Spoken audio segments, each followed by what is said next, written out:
प्रगति Hindi YouTube channel में आपका स्वागत है। प्रिय विद्यार्थियों, आज हम बस की यात्रा नामक पाठ का अभ्यास करेंगे, जिसके लेखक हरिशंकर प्रसाई हैं। बस की यात्रा नामक पाठ व्यंग्य विधा में लिखा हुआ है।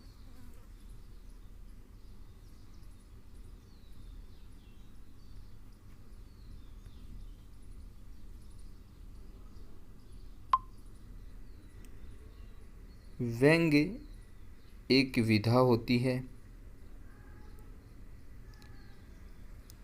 जिसे सामान्य भाषा में हम ताना या चुटकी भी कहते हैं। बस की यात्रा नामक पाठ अपने आप में एक व्यंग्य है। व्यंग्य वो ताना अथवा कटाक्ष होता है जिससे हम गंभीर से गंभीर व्यक्ति को इस प्रकार से कहते हैं कि न तो सुनने वाले को बुरा लगे और सुनने वाला भाव को भी समझ जाए। यही व्यंग्य कहलाता है। हरिशंकर प्रसाई जी इस पाठ में हल्के फुल्के मनोरंजन की परंपरागत विधि को छोड़ करके बस की यात्रा नामक पाठ को उन्होंने समाज में व्याप्त समस्याओं से जोड़ा है और आज हम उसी पाठ का अभ्यास करेंगे। आइए शुरू करते हैं अभ्यास बस की यात्रा नामक पाठ का। सबसे पहले हम पाठ में कुछ नवीन शब्द आए हैं, हम उन नवीन शब्दों के अर्थ जान लेते हैं। नीचे पाठ में आए कुछ नवीन शब्द तथा उनके अर्थ दिए गए हैं। क्या आप शब्दों को उनके सही अर्थ से मिला सकते हैं? आइए जानते हैं शब्दों के सही अर्थ। श्रद्धा। श्रद्धा का अर्थ होता है आस्था, विश्वास।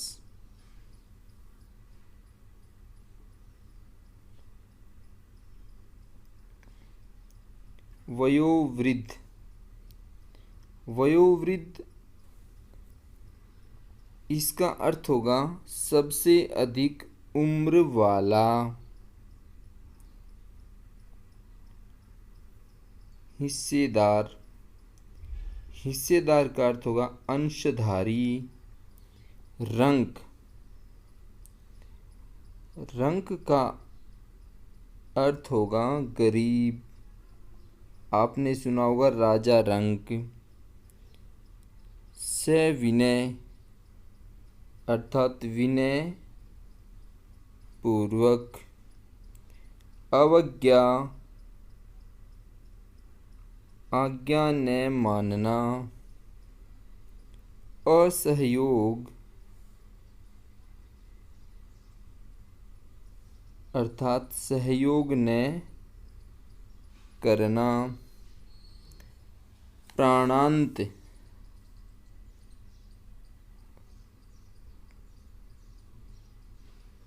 मृत्यु हो जाना, प्राणों का अंत हो जाना। अंत्येष्टि। अंत्येष्टि अर्थात दाह संस्कार।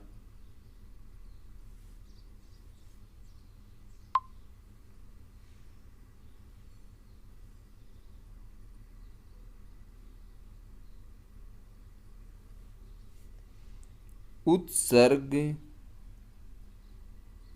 त्याग। उत्सर्ग का अर्थ होता है विद्यार्थियों त्याग। दुर्लभ कठिनता से प्राप्त होना या मुश्किल से प्राप्त होना। फकीर साधु। इत्मीनान, तसल्ली, इत्मीनान, तसल्ली।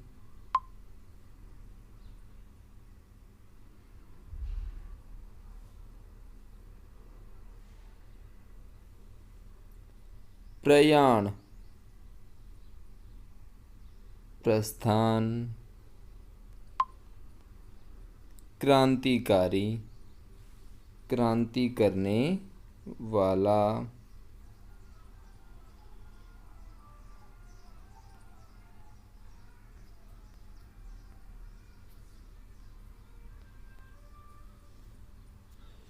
आशा करता हूँ आप इनके अर्थ समझ गए होंगे। अब आगे बढ़ते हैं।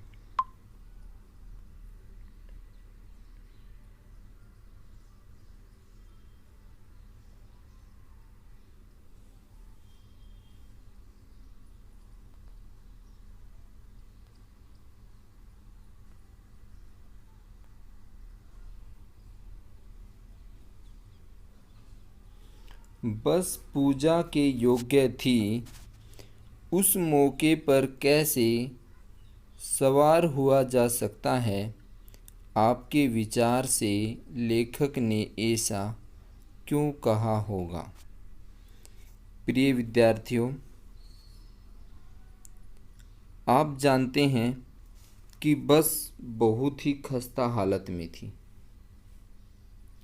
इस बस ने बहुत से लोगों को उनकी मंजिल पर पहुंचाया था और बहुत ज़्यादा सफ़र तय किया था।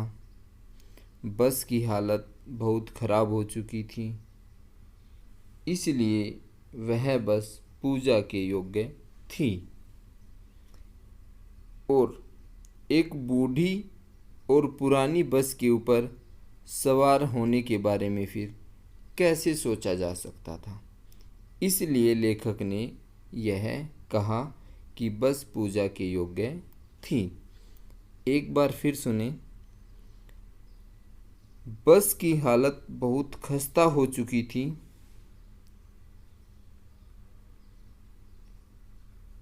बस की हालत बहुत खस्ता हो चुकी थी,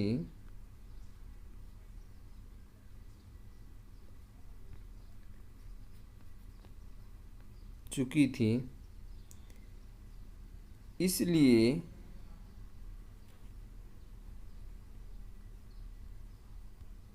यह बस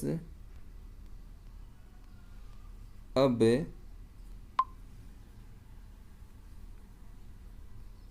पूजा के योग्य थी।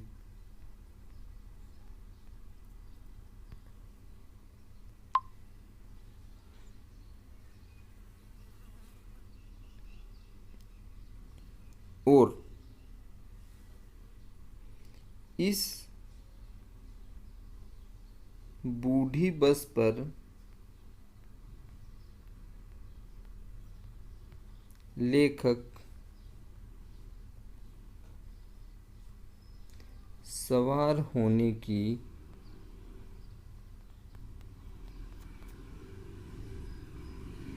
भी नहीं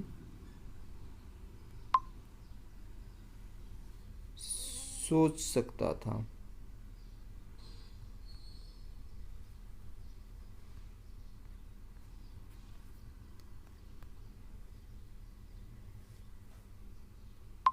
इसलिए लेखक ने कहा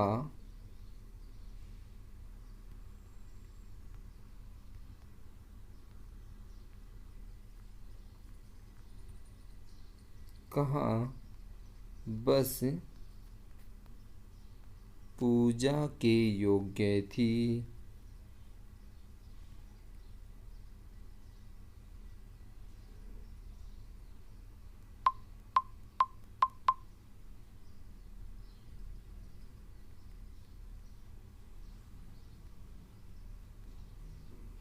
आशा करता हूँ आप इस प्रश्न को समझ गए होंगे।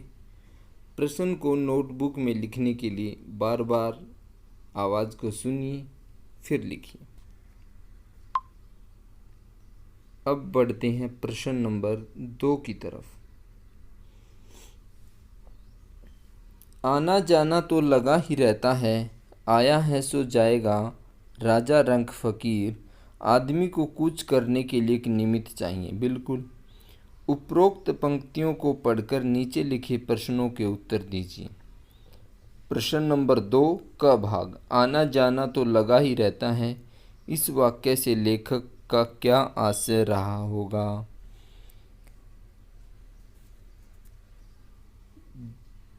जो मित्र लेखक को छोड़ने आए थे वे उन्हें इस तरह देख रहे थे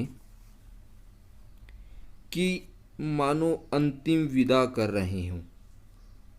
उसके बाद उनका कभी मिलन नहीं होगा। उन्हें भी शक हो रहा था कि वो मिलेंगे कि नहीं मिलेंगे, और उनकी आंखें ये कह रही थी कि आना जाना तो जिंदगी में लगा ही रहता है। कहने का अभिप्राय ये है कि दोनों तरफ से दोनों के मन में ये भाव था कि अब हम एक दूसरे को अंतिम विदाई दे रहे हैं। कहने का मतलब ये है कि हो सकता है कि हम आगे मिलें या ना मिलें, किंतु आना जाना तो लगा ही रहता है। उनके मित्र सोच रहे थे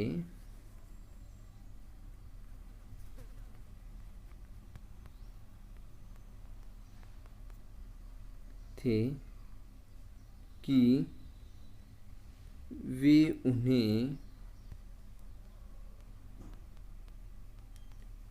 अंतिम विदाई दे रहे हैं।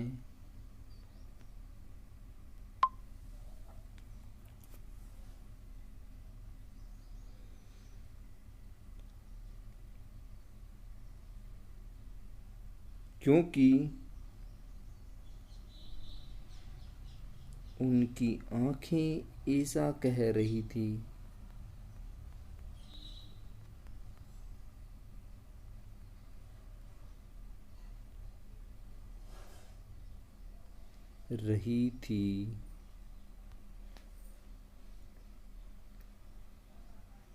कि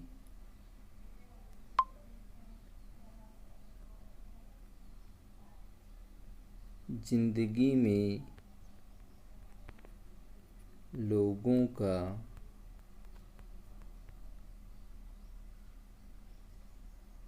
आना जाना लगा रहता है।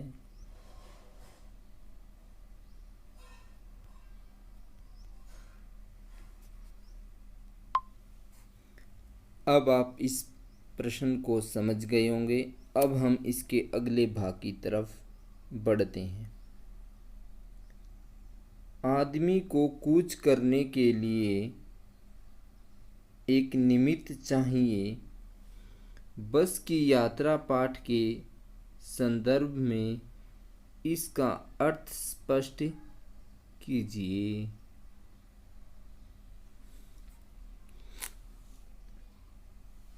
पहले आप ध्यान से सुने, फिर हम लिख करके बताएंगे। आदमी को कूच करने के लिए निमित्त चाहिए। निमित्त का अर्थ होता है कारण, अर्थात आदमी को कूच अर्थात प्रस्थान या सफ़र लिख सकते हैं, प्रस्थान भी लिख सकते हैं।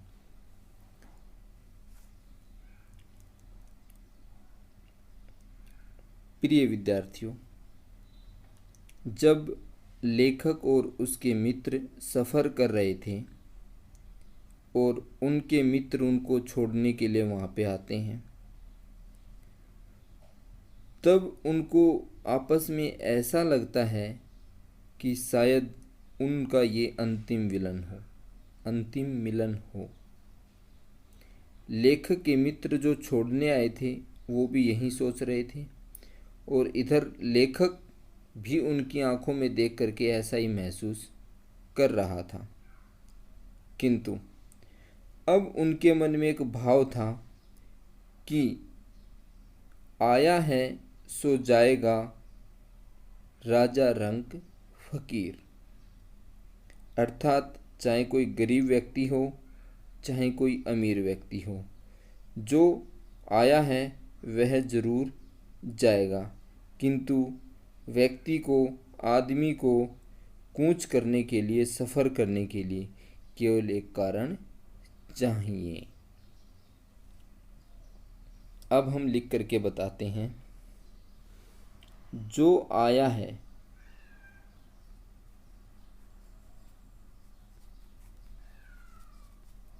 वह जरूर जाएगा,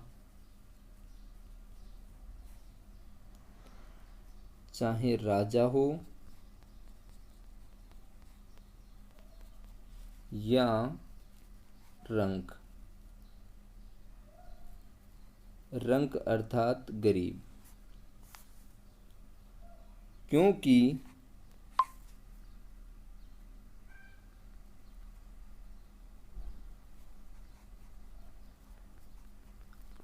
आदमी को सफ़र करने के लिए, प्रस्थान करने के लिए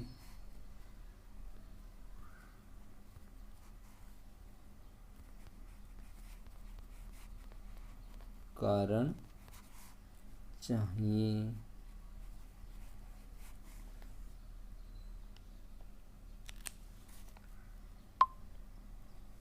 अब हम अगले प्रश्न की तरफ बढ़ते हैं।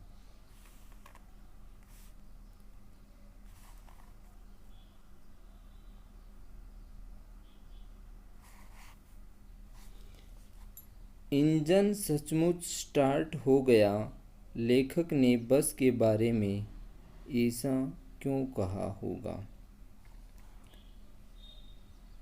प्रिय विद्यार्थियों, ड्राइवर ने जैसे ही इंजन को शुरू किया, स्टार्ट किया, बस शुरू हो गई। जब वे बस में बैठे तो उन्हें लगा कि वे इंजन पर ही बैठे हों, क्योंकि पूरी बस में इंजन की आवाज़ गूंज रही थी। खिड़कियों के कांच टूटे हुए थे, चारों तरफ से हवा ही हवा आ रही थी। उनको बहुत ही खतरनाक महसूस हो रहा था और इस प्रकार से उन्हें लगा कि सचमुच अब जो है बस का इंजन स्टार्ट हो गया है, क्योंकि उन्होंने जब बस की हालत देखी तब उन्हें संदेह हो रहा था कि बस मंजिल तक पहुंचाएगी या नहीं पहुंचाएगी। किंतु जैसे इंजन स्टार्ट हुआ तो पूरी बस हिलने लग गई। पूरी बस में इंजन की आवाज़ गूंज रही थी।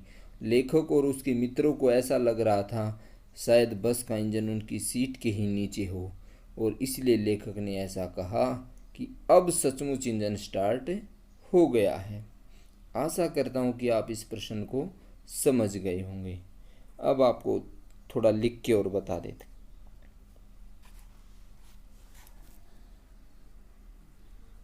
जैसे ही बस का इंजन स्टार्ट हुआ,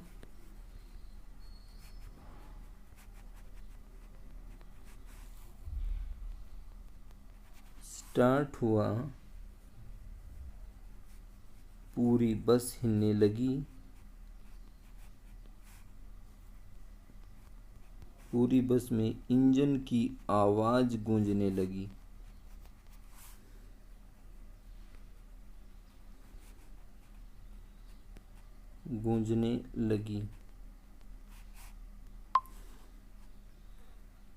लेखक और उसके मित्रों को लगा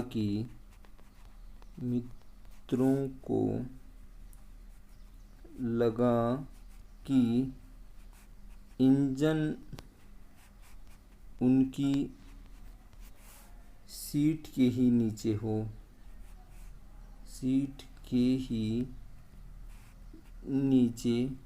हो, क्योंकि पूरी बस हिल गई थी।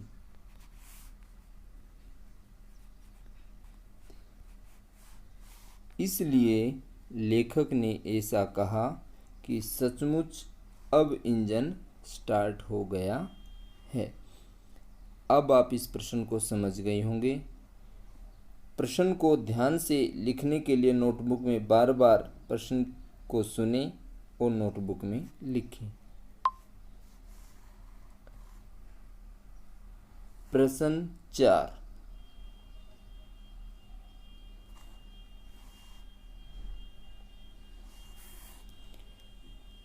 ड्राइवर ने तरह तरह की तरकीबें की परंतु बस नहीं चली।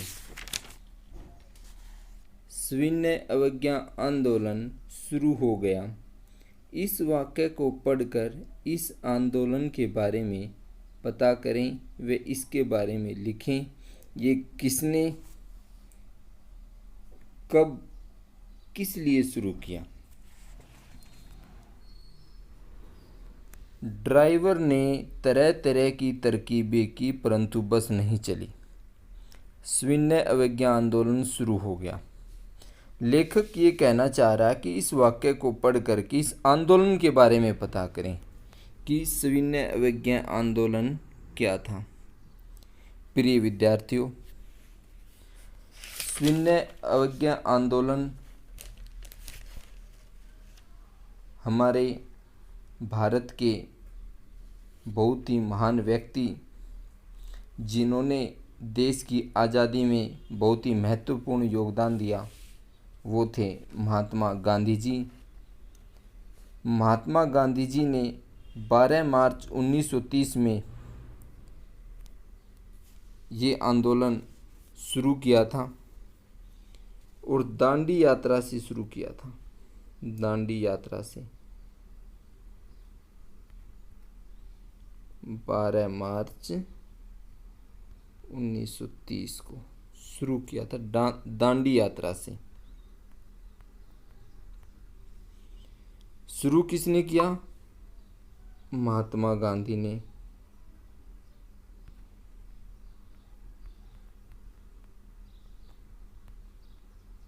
कब किया? दांडी यात्रा से शुरू किया 12 मार्च 1930 को। किस लिए शुरू किया? सविनय अवज्ञा आंदोलन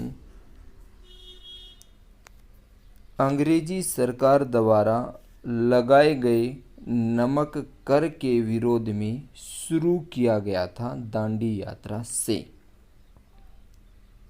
और 6 अप्रैल 1930 को महात्मा गांधी जी ने समुद्र के किनारे नमक बनाया और इस कानून को भंग किया। सविनय अवज्ञा आंदोलन का अर्थ होता है कानून की अवमानना करना। कानून की अवमानना करना।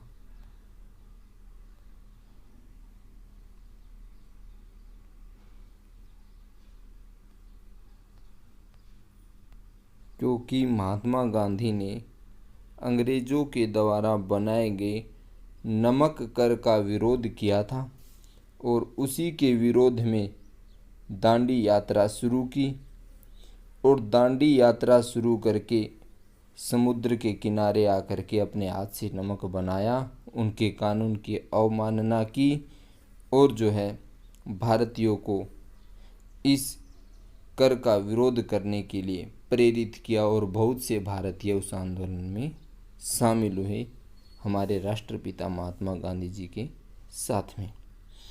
तो प्रिय विद्यार्थियों, आज हम प्रश्न 4 तक ही करते हैं। आगे की वीडियो में कल मिलते हैं। तब तक के लिए जय हिंद, जय भारत। प्रगति हिंदी यूट्यूब चैनल देखने के लिए आपका धन्यवाद।